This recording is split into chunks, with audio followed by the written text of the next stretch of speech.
3.2. Voici donc le ou la célèbre Schrödinger. J'imagine que vous vous attendez à ce que je vous remercie de me recevoir. D'une certaine manière, oui, car je suis une personne attachée à la communication saine. Néanmoins, une partie de moi, de mes valeurs, se sent violemment agressée par la situation. Sans doute, comme dirait Novembre avec sa psycho de bas étage, est-ce une réaction immature? Qu'importe. À mes yeux, vous cristallisez l'adversité politique qui m'anime. Vous savez, Schrödinger, je ne suis pas expérimenté au point de la résignation, comme février ou août, mais je n'ai pas la naïveté de janvier, juin ou novembre. J'ai la chance de pouvoir associer les années théoriques et pratiques avec mes 10 ans de carrière à commenter ou gérer certains problèmes politiques majeurs. L'usure ne m'a pas griffé. Je dispose de l'énergie suffisante pour m'impliquer encore et me bâtir promontoire devant les flots contraires s'il le faut. Comment vous résumez cela ? Qu'importe le contexte donné, je refuse de changer mes valeurs. Et pourquoi vous dis-je cela ? Quel est ce choix infernal dans lequel vous nous placez encore ? Vous attendiez-vous réellement à ce que nous ne réagissions pas, que nous n'ouvririons pas les portes pour sortir aider ces familles ou que nous nous refuserions simplement pas de poursuivre ? Il y a là la jeune demi-sœur de Novembre. Vous allez me dire que Novembre est psychologue, qu'elle distingue les faits, les pensées, l'objectif, le subjectif, bref, qu'elle fait la part des choses ? Qu'importe le carcan professionnel. Elle nous a indiqué que c'était sa petite sœur de 12 ans là dehors. Il n'y a pas de choix pour elle, il n'y a que l'évidence. Personne ne l'aidera à raisonner avec la distance nécessaire, c'est sa famille. Qu'adviendra-t-il de cette gamine dehors ?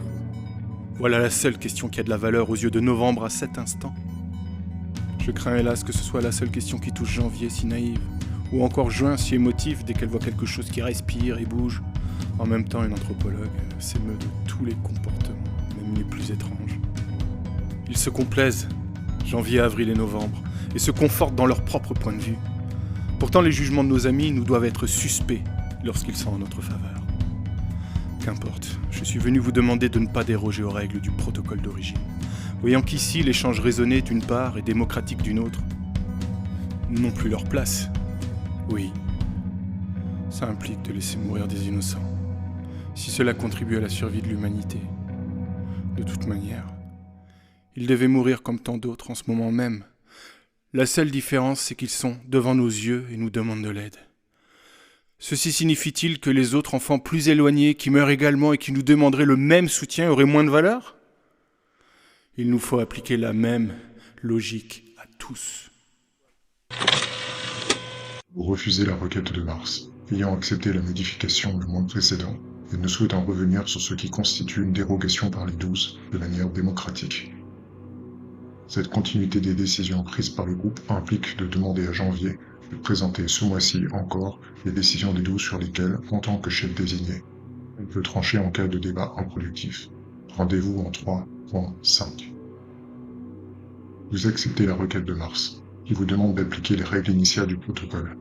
Ce retour au protocole initial pour le mois de mars implique alors de laisser aux 12 les décisions du mois sous la forme d'un vote et de confier le rendu du rapport à la personne désignée du mois par les règles initiales, donc mars. Rendez-vous en 3.6.